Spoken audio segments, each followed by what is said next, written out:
उस दिन सवेरे 8 बजे मैं अपने शहर से दूसरे शहर जाने के लिए निकला। मैं रेलवे स्टेशन पहुंचा, पर देरी से पहुंचने के कारण मेरी ट्रेन निकल चुकी थी। मेरे पास दोपहर की ट्रेन के अलावा कोई चारा नहीं था।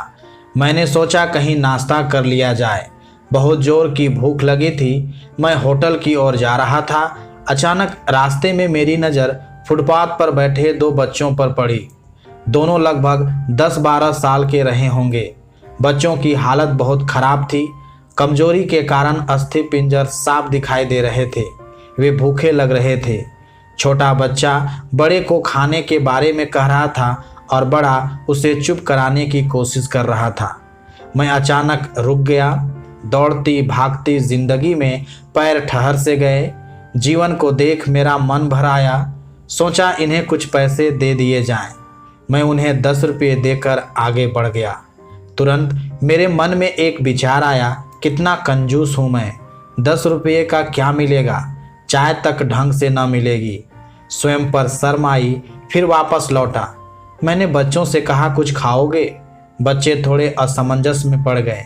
मैंने कहा, बेटा मैं नाश्ता करने जा रहा हूँ, तुम भी कर लो।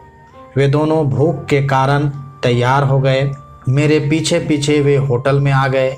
उनके कपड़े गंदे होने से होटल वाले ने डांट दिया और भगाने लगा।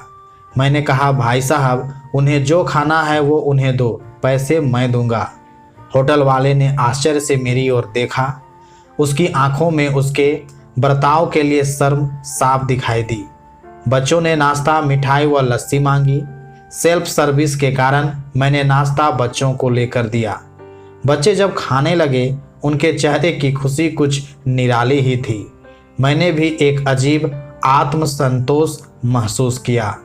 मैंने बच्चों को कहा, बेटा अब जो मैंने तुम्हें पैसे दिए हैं उसमें 1 रुपये का शैम्पू लेकर हैंडपंप के पास नहा लेना और फिर दोपहर शाम का खाना पास के मंदिर में चलने वाले लंगर में खा लेना। और मैं नाश्ते के पैसे चुकाकर फिर अपनी दौड़ती दिनचर्या की ओर बढ़ निकला। वहाँ आसपास के लोग बड़े सम्मान के साथ देख रहे थे। होटल वाले के शब्द आदर में परिवर्तित हो चुके थे। मैं स्टेशन की ओर निकला। थोड़ा मन भारी लग रहा था।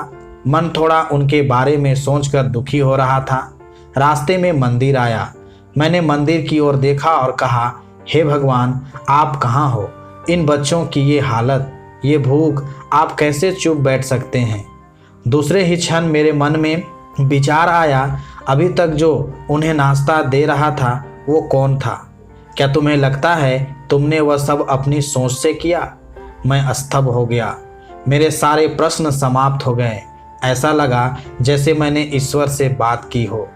मुझे समझ आ चुका था, हम निमित्त मात्र हैं। उसके कार्यकलाप वो ही जानता है, इसलिए वो महान है।